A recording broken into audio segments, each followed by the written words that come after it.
ഞാൻ ഇപ്പോൾ നിൽക്കുന്നത് കുറ്റിക്കാട്ടൂർ കോഴിക്കോട് കുറ്റിക്കാട്ടൂരാണുള്ളത്. നമ്മുടെ ഇവിടുത്തെ പ്രധാനപ്പെട്ട വിഷയം എന്താ വെച്ചാൽ, നമ്മുടെ അന്യ സംസ്ഥാന തൊഴിലാളികൾ ഒരു ഏജൻസി മുഖാന്തരം അല്ലാതെ ഡയറക്റ്റ് ഈ ജോലിക്ക് പോകുന്ന പ്രശ്നം കൊണ്ടാണ് നമുക്കിവിടെ എല്ലാ ജോലിക്കും ഒരു കണ്ടമാനം ഓവർ ചാർജ് വാങ്ങുന്നത്. ഇപ്പോൾ സാധാരണ മലയാളികൾ തേപ്പിനൊക്കെ 700-800 വാങ്ങിയത് ഇപ്പോൾ 1300 വരെയൊക്കെ എത്തിയിട്ടുണ്ട്. അതെന്തുകൊണ്ട്? ഇവർക്ക് ഒരു ദിവസം തന്നെ ആൾ, മറ്റു നാളെ വേറൊരാൾ, ആ അവസ്ഥയിലാണ് പോകുന്നത്. അപ്പോൾ ഇവിടെ മലയാളികൾ തന്നെ ഉണ്ടാക്കിയതാണ് ഈ അവസ്ഥ.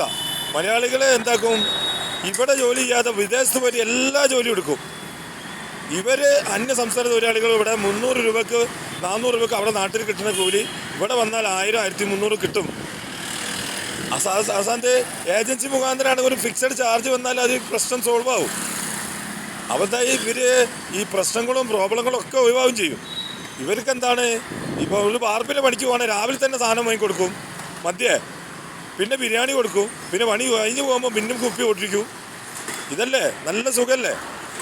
എന്താണ് ഇപ്പോൾ കേരളം ഒരുവിധം ജില്ലകൾ ഭരിക്കുന്ന അവരാ അന്യ സംസ്ഥാന തൊഴിലാളികളെ ഭരിക്കുന്നത്. അപ്പോൾ മലയാളികളൊക്കെ ചുമ്മാ നോക്കി കുത്തികളായിരുന്നു മാറിയിട്ടുണ്ടെന്ന്. അപ്പോൾ ഇതിനൊരു അറുതി വരുന്നെങ്കിൽ ഏജൻസിക്ക് വിട്ടുകൊടുക്കുക. ഡയറക്റ്റ് പണിക്കാരെ എടുക്കരുത്. ഇവർ ആരും പണിക്കാരെ എടുക്കരുത്. ഒരു അന്യ സംസ്ഥാന തൊഴിൽ പണിക്കെടുക്കരുത്. എന്നാലും ഇതിനൊരു അറുതി വരുള്ളൂ. എന്താ ജനങ്ങളെ നിങ്ങളുടെ അഭിപ്രായം? അതിൻ്റെ നല്ലത് അത് വേണം. എന്നാലേ കേരളം രക്ഷപ്പെടുകയുള്ളൂ. ഇത് കേരളം ഇപ്പോൾ അവരുടെ നാടായി മാറി. എല്ലാ ഗുണ്ടാഴ്ച ഇവിടെ വന്നു.